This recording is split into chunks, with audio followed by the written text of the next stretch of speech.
Hi, good afternoon, everyone. My name is Dania Dunkley. I'm the Communications Manager at the Early Childhood Commission. I'll be moderating today's session. So I just want to welcome you to our very first Twitter Spaces where we'll be discussing preparing parents and children for the learning environment. But before I jump into the conversation, I want to do a quick mic check with our speakers here today. So Miss Ellis Dixon, who is the Director of Sector Support, I want you to go ahead and unmute your mic and give us a greeting. Hi, everyone. It's good to be here. My first Twitter space. We are going to have a jolly time as we are learning and learning environments, right? Sector support team. Yes. All right, I love that. All right, so Miss Forrest Spence, I'm going to ask you to unmute your mic. Good afternoon, everyone. I'm ready for the discussion, and I hope you are as well. Okay, and Miss Alison Orgill, Development Officer in Region 1. I forgot to mention Miss Spence is Inspector in Region 1. Hi, everyone. It's my pleasure being here, and I hope this is an impactful and meaningful session. Okay, great. Also, to our listeners, just in case you're not familiar with Twitter Spaces, seeing that this is our first time, it's our request button down below. If it is that you want to say something, send us a request. We'll add you to our spaces and you can share your thoughts. We also have a reaction button down below. Send us any reaction that you have. If you agree with what we're saying, give us a heart, give us a thumbs up. We want to hear everything that you're saying and we want to know your thoughts. All right, so as stated earlier, our topic is preparing parents and children for the learning environment. To lead us in this discussion, I'm going to ask our Director of Sector Support, Ms. Ellis Dixon, to give us some insight on exactly how do we prepare our parents and children for the learning environment. Hi, everyone. So once again, let me send a shout out to every teacher that is here, every board chair that is on this platform, and all our parents that are here, because learning environment set the precedence for learning for our children. It is a collaborative effort for the school and us here at the Early Childhood Commission to make it possible. We are here to support all the way, and we will forever support you. As I said, a shout out, we had Learning Environment Month for the entire month of August. And I'm happy to say that we engaged quite a few schools in make and take sessions. We were able to have sessions with our chairman and our principals for that period as well. So we are happy that they came out and be a part of those sessions. Our field officers were busy fixing up those learning environment with our teachers. They were also busy ensuring that the learning centers are ready and prepared for our children. So that's a shout out to all those persons that were involved during that time. So the learning environment should be one that is fun for the children. I'll take you back for a short second to the curriculum. So for us who are familiar with the curriculum, there is an area that says preparing for learning. And when we say preparing for learning, we want the learning environment to be so prepared for the specific age group. Yes, the learning environment must be prepared for specifically for the age group. So if you have a 5-year-old class or a 5-year-old child, you're expecting to see certain things for that age group. If you have the babies, then you are expecting to see a different type of learning environment set up for those children. So we are going to talk to the parents for a minute and say, what is it that you're going to look for if you should visit a school? What is it that you're going to see? What is it that you're hoping to see? Is it that you just say, oh, it's cool, it's clean, so boop, you leave the child there, or you leave the children there? Is it that you say, okay, so Miss Mary used to teach me, and she knows that she's good like that, so I'm not going to leave my child there? No. Expect a little bit more. Expect the best. And know you know the best, because you have already prepared your home for your child, because you don't have to be teachers now, to prepare a little space for your child for that interaction, because when homework time, you're not going to have the child jumping on the bed. No, you're going to find a nice little space to say, okay, let us color this together, Mary, or let us color this together, Dana. Let us color this together, Paul. So you have that nice little space. And when I was doing back to school shopping, I saw a lot of parents buying charts. And I really commended those parents. And I said, yes, man, but don't put it too high enough. Put it very low where the child can interact with it. Same thing for the school. Look out for the best for your child. So your learning environment that you're looking for should be comfortable. It should be safe. Should be safe. It must be safe for your babies. You want that sense of security. You don't want any sharp things running about. And my inspector and development officer will confirm with that with a little bit more details. The staff must be pleasant. You don't want a rough staff, Come in. Look from when school start. We don't want that. We don't want certain tone to be used with our babies. We must always be upbeat, yes, but just watch those tones. Watch how is it that they interact with other children, other parents, with their peers, with other staff members. So during the course of this program, we will share some best practices with you. We want when you enter a classroom, it's not too dark. Sometimes you enter some room, it's like, oh, when you take off your glasses, this place still look dark. No, you want to see bright. You want beautiful, not overstimulating, because you might see a space and it's overstimulating. And the child might not want to learn anything because everything is just happening. It's too much. You just want the right amount of charts, the right amount of activities laid out with beautiful colors for your children. So bear in mind when you're selecting an ECI, look out for those things. And some children really kind of direct you when some children enter some learning space. Quickly you see them just run in and they start grabbing things and start looking at books, finding something to do because it's gravitating to them, it's captivating them. They basically say, Mommy, this is my space. I want to be here. So you can look out for those things. So I'll pause there for a while and let my other colleagues jump in. Thank you, Miss Ellis Dixon. So I'm going to allow Miss Alison Orgill to speak. Okay, good afternoon again, everyone. I will be looking. We have been doing visits as officers since last week to see if schools are ready and whatever assistance we can give them. I'm going to highlight something to you parents that you should be aware of, especially for the infants, because they are nonverbal at this point, and so they can't really defend themselves or speak out. I am seeing a lot of overcrowded daycares, nurseries in particular. So parents, I'm saying to you, ask the operator to take a tour. So Mrs. Ellis Dixon spoke about, the colors of the school, the lighting. We're looking for safety and also emotional safety, because we speak about the tone and the approach and the welcome to the space. But I'm asking you, especially if you have an infant, ensure that there's a crib assigned to your child. And we're asking you to partner with us to keep the schools at their best. So you would ask the operators, where does my child sleep? In the event of an emergency, how would you protect my child? These are some of the things that you should be aware of. For the infants and the toddlers, there's an area for sleeping, but they should also have a stimulation area. So when you go looking around for schools, you look and you say, okay, yes, they will sleep here, but then how will you stimulate my child? When will they get tummy time? When will they get to creep around? When will they get to explore? Is there a sensory wall? Those are some of the questions as you shop around looking for the best place for your child, because as Mrs. Ellis Dixon said, you prepared your home for your children. So we're asking you to have that same high expectations when you go out and you're looking for the best place for your child.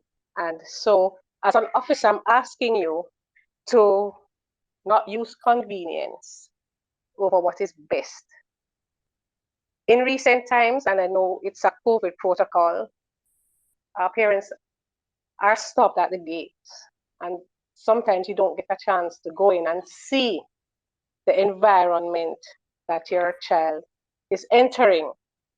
So I would suggest you ask the principal, make an appointment, request to come in and see where your child is sitting, where your child is having his or her meal. Be actively involved, not just leave them at the gate. And yes, I know we trust the people that we leave our children with because we have to trust them. But we also need to take a look and see where, even as parents, where we can help if we see something that needs improvement.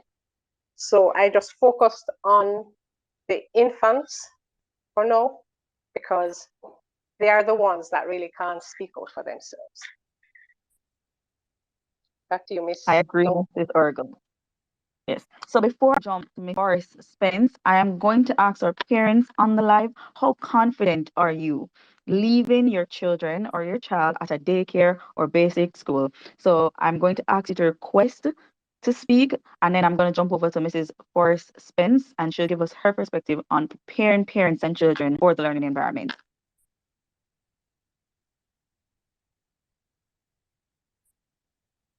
Mrs. Forrest Spence? Yes.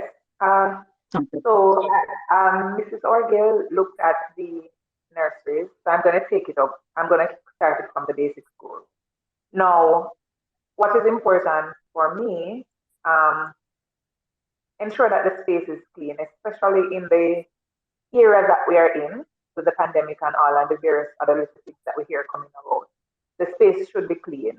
The things that the children interact with should be clean. We're talking about the toys, the walls, the furniture, even the kitchen. As Mrs. Orgel said earlier, have a time to get a walkthrough of the space that your child is in. Because if your child spends most of the time at school than they really do at home, most of their waking hours there, right? How are the play equipment? Are they clean?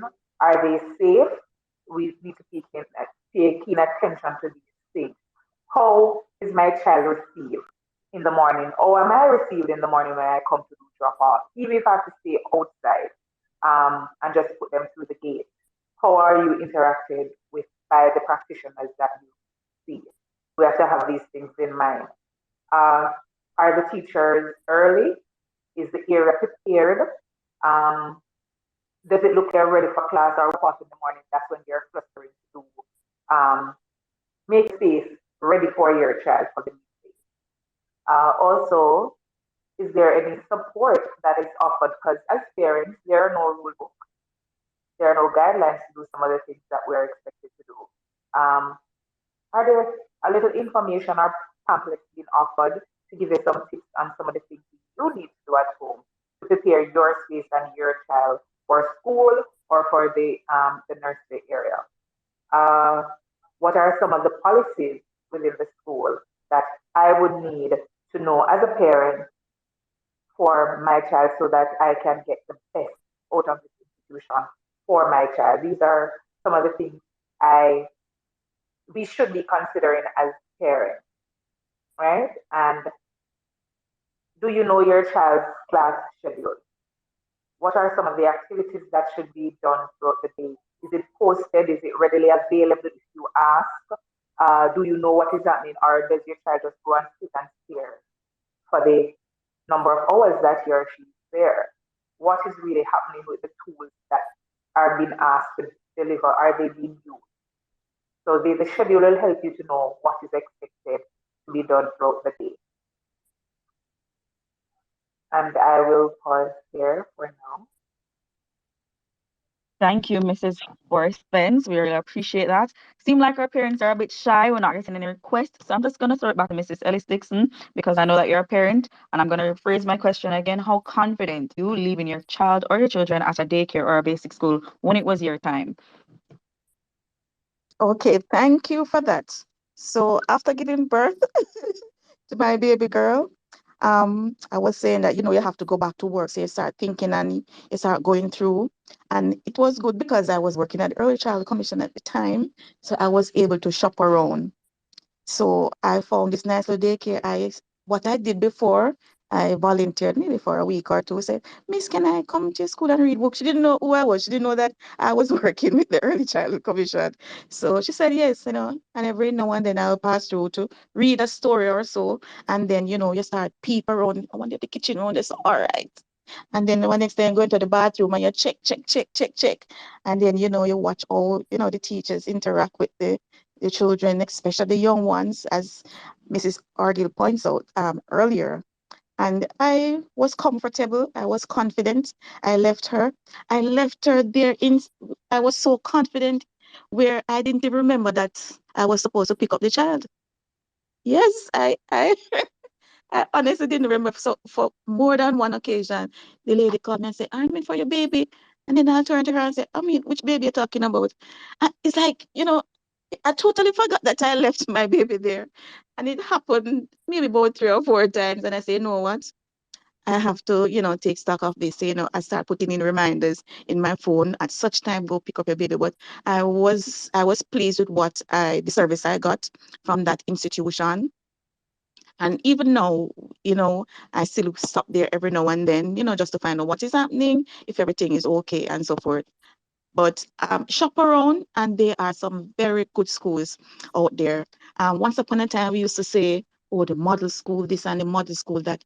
Don't just say models, don't take it for granted. Say, oh, it's a model school, so it has its best. No, go in and look, because not all of them that say model school are really modeling that service or the behavior that we want to see.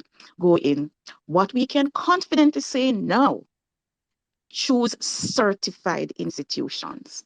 We have up to 300 of them up to today. Today's date, as at the 14th of September, we have 300 institutions certified, and we are even recertifying some of them. So look out for those. Look out for those institutions, because they have to achieve all the legal items from our 12 standard. And if you go visit our website, www.ecc.gov.jm, go on our website, you will see those 12 standards. You will see the items from those 12 standards. So when you look at focus a little bit on standard 2, standard 4, standard 5, those standards, don't miss them. Don't miss those standards, because standard 2 speaks Sorry to to cut you, Mr. lesson planning, Elizabeth, lesson but delivery. you spoke about standard 2 and standard 5. Let us, for the persons who are not familiar with standard 2 Right, I and was standard zeroing 5, in can on you it. give us Yeah, I an insight started of zeroing exactly in what on it it. is? Right, so we have standard 2 that speaks to lesson planning, lesson delivery, resources that are used for the lesson to enhance the lesson. It speaks to the different types of book. It speaks to the learning center that are available, and it also speaks to assessment. And I know that all the parents on this forum love the learning, the assessment, because guess what? Everybody wants a good report. At the end of the term or end of the school year, you hear say, oh, your baby's doing well, and you will love to hear that. We all love that as parents, know that our children, our child is doing well at school. Standard 4, speak to the physical environment.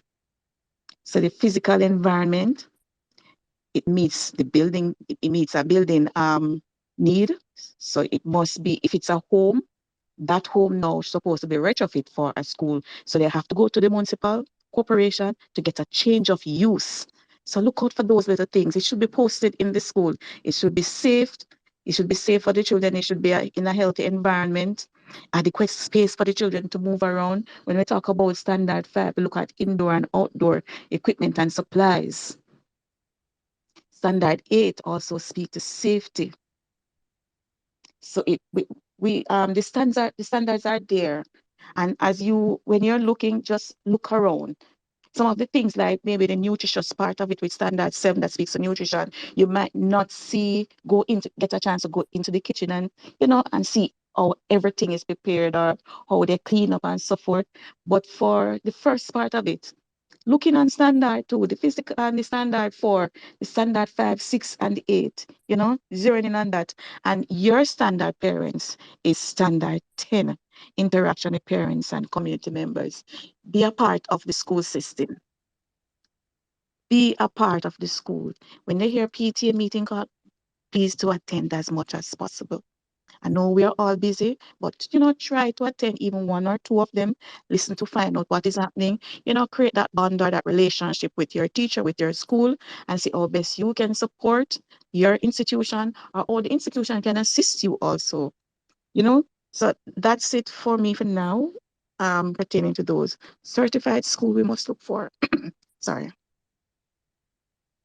And I know you pointed out that parents must look for certified schools, but one of the things that I want to emphasize that parents have the right to ask those schools to see their certification. They're supposed to be displayed in school first of all, but you have the right to ask the school to see that certification. And Definitely, we spoke about definitely. preparing parents for the learning environment, but we're in a progressive time. And I want to talk a little bit, just touch on what is expected for future learning spaces and how do we continue to prepare our parents and teachers for future learning spaces. All right. So I am for the next generation. I'm all for the future. I am excited about this computer era.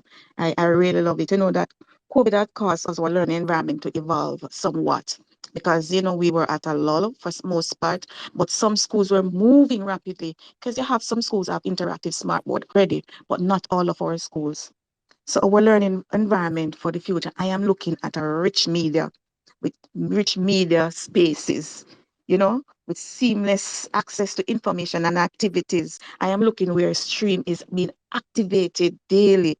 And for those of us who don't know, that Stream is a STREAM, so it's science, technology, reading, or what we call language, engineering, arts, and math. 'Cause, we can't leave out the arts at this level. And I wanted to, when I look at Stream, I'm looking at robotics in such a way where we were doing some pre-recording sessions and we just throw ourselves in Stream and it was well received. And the beauty about this is you don't have to spend a lot of money to get these activities done for the children to enjoy. We can use loose parts. And loose parts are things around the home. Say, for instance, you want to create music, you want to create a pattern, you want to create a rhythm. You just get the pots and the pans and give a child a wooden spoon. And, it's their drum set. It's what we term as loose parts. Some people say trashable, but we don't use trashable because what happened? The pots are going to be used to cook. So we want to call it trashable. So we call them loose parts. So things around the home, things around the classroom or the school that can use for different purposes. The children can use them as a learning tool moving forward. So I am seeing Stream being used in its every word of it. And I'm also seeing smart learning environment. I'm even looking at, we are going to push learning from a virtual, a 3D classroom. When you put on those glasses and you feel like you're a part of it, I want learning to be so in that space where children know are part of learning. I am going to look at the flowers grow. I am there watching it right there in that 3D space or that virtual space. That's the future. I'm excited about that. That's the future I'm seeing for the next 10, 15 years beyond 2030. Because we have a vision, say 2030. So I I am looking beyond that. So I'm hoping that one day we'll get there. But we'll take our baby steps in reaching that. And I'm happy Our to goal. announce I'm happy to announce that we are now revising our present curriculum to include that part, that excitement that I just mentioned. So hopefully we can, know what is it that we want for our young children. Go ahead, All right, Mr. Miss I know Duncan. you mentioned what you're Somebody say? excited for, but just to end, what advice do you have for parents moving into this new period? Because a lot of the time parents they're not up to date with the new changes. What advice do you have to give to them going forward to the future and learning environment? Parents, let the children learn. I know you want to do a lot of things for them, but it's like when you ask a child a question and you want to provide the answer, don't. Be patient with them. Let them think about it first and they will respond. You'll be surprised and blown away with their thought process. So it gives you a sense of their mindset and their responses. Allow them to do things for themselves. If they are struggling, and really that's where you offer a little nudge or a little support, and and leave them, let them be, because if we allow them to learn in a safe, rich print environment, you'll be surprised what they are able to do on their own. You might say by the time they're 10, they're owning and operating their own business. So allow them to learn. Don't do everything for them. Let them be independent as much as possible. So when you're not around, they can manage on their own. I have tried that with my young one, and at this stage now she's 13 and she's able to function somewhat, on her own with, minimal support. So, try it. That's why we are really working on children with ability to create also that an inclusive environment for them. I know we are not equipped as much, but with the help of the Ministry of Education, providing shadows for our young children, I'm hoping that our donor support as well, we will retrofit at least one classroom in every school um, for our children with disability, because we are in support. They need to be in the environment, but we need to equip our teachers and our environment to so they too can be happy learning. So give them a chance to learn on their own. Um, that's my advice. And my advice to teachers, I wanted to push numeracy a little bit more. We know we count and we know we sort and same and different, but I wanted to zero in on statistic, geometry, measurement, especially non-standard measurement, using the footstep, using the hand's palm, using the fingers, using different things to measure a space. When we talk about statistic, we're looking at graph, we're looking at picture graph, bar graph, number lines. I like Venn diagram. I always like to see the hopscotch on the ground, because instantly you see somebody start jumping without even, as you see it jump. What I want you to do for me to put a Venn diagram on the ground, get that big rectangle, and put your lapping circles, either two or more in there, and use it. So if you're going to do same and difference, you can use that Venn diagram. So for persons who are not familiar with what I'm saying, all right, so you have two circles. You have a child with yellow pencils. So all the children with yellow pencils here, children with blue bags in this circle. And you have maybe one or two children now. Those who have blue bags and yellow pencil, they are going to be in the little lapping part. And there you create a Venn diagram and all the other children are around. So it's like you are resetting these children for the later math. We are setting that foundation, and we want to set that real foundation. We'll be visiting your institution, we'll be visiting the PTA meetings, and we will, support as much as possible. But I want our teachers to, push. I know some persons do it, but I wanted to do it some more. I don't want to see only the counting, because you have a lot of that, but the more and less, geometry in spatial sense, the solid, the plane, the liquid, the measurement, the length, the height, the weight, the capacity, those can be used. So, put them on the ground where the children can jump around, put a big circle, how many of us can hold in this circle, and so forth. So we can do it. We can do it. It's in our curriculum. And, we want you to start doing it. We can do it at home as parents, and we can do it at school. All right, thank you, Ms. Ellis. Now we have a speaker here, a request. Can just unmute yourself, introduce yourself, and ask your question. Okay, good afternoon, everyone. My name is Sanjay Mavoiti, and I'm not a parent, but I am a godmother, and I have a question, just based on what I've been hearing. So, the parents to my godson currently have not enrolled him into any child, what would be early development institution or anything. They have opted to take care of him from home.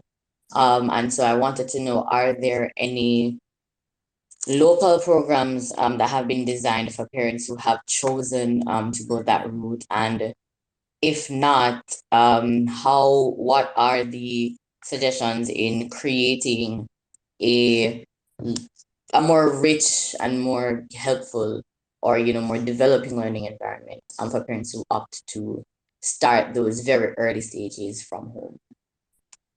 So Miss Ellis Dixon or Miss Alison Organ, I don't know who want to jump in All and right, take that question.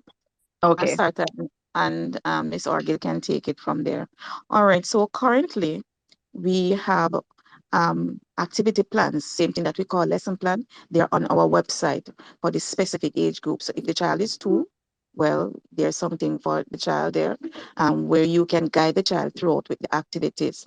And at the end of it, there is an assessment, and you can make your own reflection after interacting with the child. So for the time being, we have that.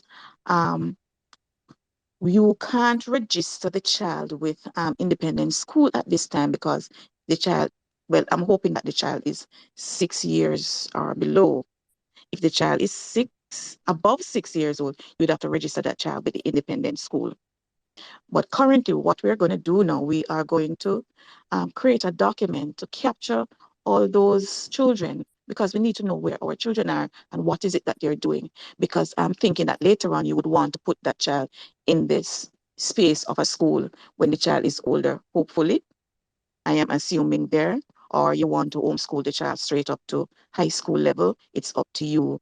So if you want the child to be in the public space, the government school space after a certain time, we want to know where the children are. So we are going to create a document to capture that information so we can interact with you more closely. But for the time being, we have activity plans on our website where you can just download and use. If there's anything to add, Miss Organ, now is the time. Okay, so thank you for the question. And just to reiterate, the activity plans are on the website, and by the name, the title is for activities, and so that the children can construct their own learning. Sorry about that. I would just want to point out that at the early childhood level, the children are more social.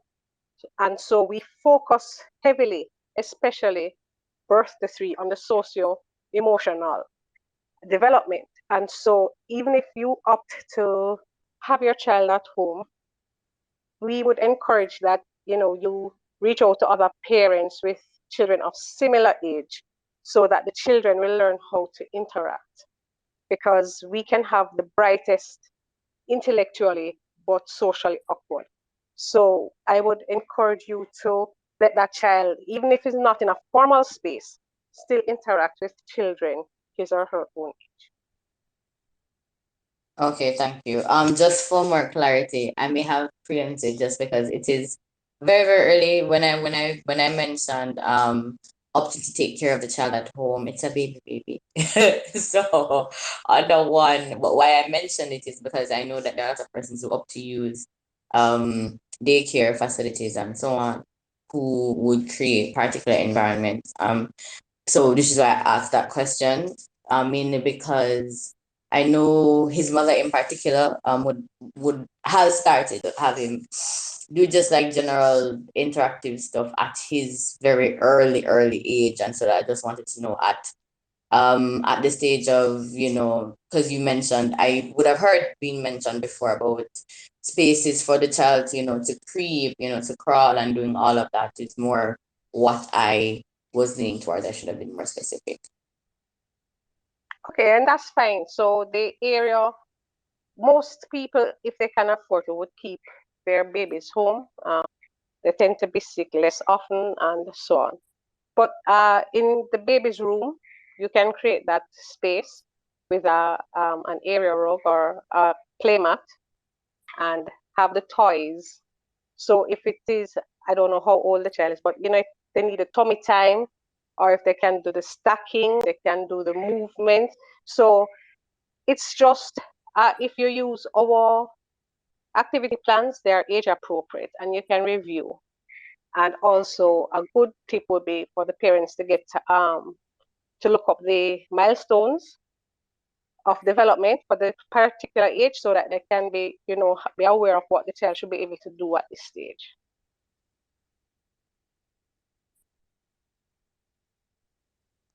But this sounds like Okay. the perfect opportunity to talk about the first 1,000 day app. Mrs. Orgil or Mrs. Natasha, I haven't heard anything from Miss Forrest Spence. You want to dive into that? Okay, so our first 100, one, First 1,000 day app. app, 1000 day app, it does have the milestones that you can track. So that's a good thing that your godchild's parent could download once you go to Google Play Store, and you can follow along to see where the child um, should be. And bear in mind that everybody achieves the milestone different. And from there, you can work with the things on our website to match the age group as well. And there are other things that we can use from the internet to build your child at a different age level. So our 1000 day app is on our Google Play Store, and that is where you can track your child's progress and development as you go. Thank you. I see Miss Stewart on, and she wants to add something about the first 1,000 day app to help Miss Matt Boite. Okay, good afternoon, everyone. Well, in addition to what was said, the first 1000 Days app can also manage the critical events relating to your child. It can also assist you with locating your early childhood institutions, certified early childhood institutions, as well as brain builder centers. And if there are any additional questions that you have, it also provides articles for you to do extra reading. So it's a must have, and it's also available on the Apple Store, and it is free. Parents, the first 1000 Days app is free, and it's available right at your fingertips. Thank you so much, Ms. Stewart. So I'm going to give the opportunity to anybody else want to ask any questions. If there's anything you'd like to add, this is a perfect time or a little bit over time. Anybody? The request button is down below. Okay. Can I say something else? Ms. Forrest Spence, you're saying something? Yes. Just a reminder to our parents, educating your child is a collaborative effort. So there's things that you would need to do and work with your child as well as work with your child's school and by extension the child's teacher. So collaboration is key. Try to be in sync with what is happening at school so you can do follow up with what is at home so that it sticks better. So find out what is happening at school and work along. I know of a few institutions that they do have workshops with the parents and whatever topic it is that is being taught now, they do let the parents be aware of what it is and what is expected. So there's a meeting held. And even if there's no formal meeting held, ask questions. Miss, where are we going? What is next? And some schools, some teachers normally say or post it in the WhatsApp say, we're heading on to this topic. These are some of the things that we will be learning. And from there, you can work from home to back up what is happening in school. So collaboration is very important. Okay. Sorry about that, Ms. Dunkley. I just wanted to go back to a point earlier that when Mrs. Ellis Dixon spoke about the learning centers, I think we need to drive it home that even though we are revising our curriculum guides, as is, we can create the environment for constructivism. What is that? Where the children learn through exploration. And if the curriculum is utilized properly, we can create that space. Our learning centers, that is where the children will construct their learning. I hear many people saying, critical thinking, critical thinking. Critical thinking cannot be taught. You have to create the environment for the children to explore and problem solve, and that is when they will develop their critical thinking. So parents, when you visit the schools, you look for the learning centers. We have 5 basic ones, but there can be more. And see if they're properly furnished, if they're behind glasses, if they're magnets, if they have, even if they don't have the Sorry to cut you. You mentioned 5 learning. I would love for you to let the people know okay, exactly what I will soon. Yeah. A person's on who are not familiar with them. Okay. And so even if you have bottles, empty bottles that the children can pour, they can measure. Mrs. Ellis Dixon spoke about non-standard measurement. That is how we get people thinking critically, by problem solving. How often do our children play? Play is very, very, very important. That is where we learn to resolve conflicts. That is where we learn to take turns. That is where we learn to share. And to wrap up, the 5 basic learning centers that we ask for, well, you understand, reading and literacy is one, science and nature. We have the dramatic play. I get a brain tease. We have the manipulative and cognitives and art and sensory. So even though we say art and sensory, it's not just the paint and the paintbrush, it's sensory activities there as well, you know, rough, smooth, so that they can be constructing. So when I touch this, how does it feel? Then we also have activities placed in these centers. So Mrs. Dixon spoke about palm span. How many palms did this measure? And you write it down. Then we can convert that information into a pictograph. So just to reinforce what she said, yes, number sense and operation is important, but we also need to be looking at problem solving activities and reasoning activities. Thank you, Mrs. Orgel. And I just want to highlight that you said reading and literacy. It's actually reading and language. So we want everybody to know that, and it's not necessarily literacy, but language. So if we have any other final thoughts, that's it. All right. So thank you so much to our speakers and our participants for joining us for this engaging discussion. We will have another session at the end of the month. So keep up to date with us on all our social media. Follow us on our Instagram and our Facebook at the Early Child Commission. Subscribe to our YouTube channel as well. And if you're not following us on Twitter, please go ahead and follow us so you can keep up to date. Most importantly, if you need information, please visit our website at www.ecc.gov.jm. Have a great day, everyone, and thank you for joining us. And we will be back at the end of the month to discuss another engaging topic.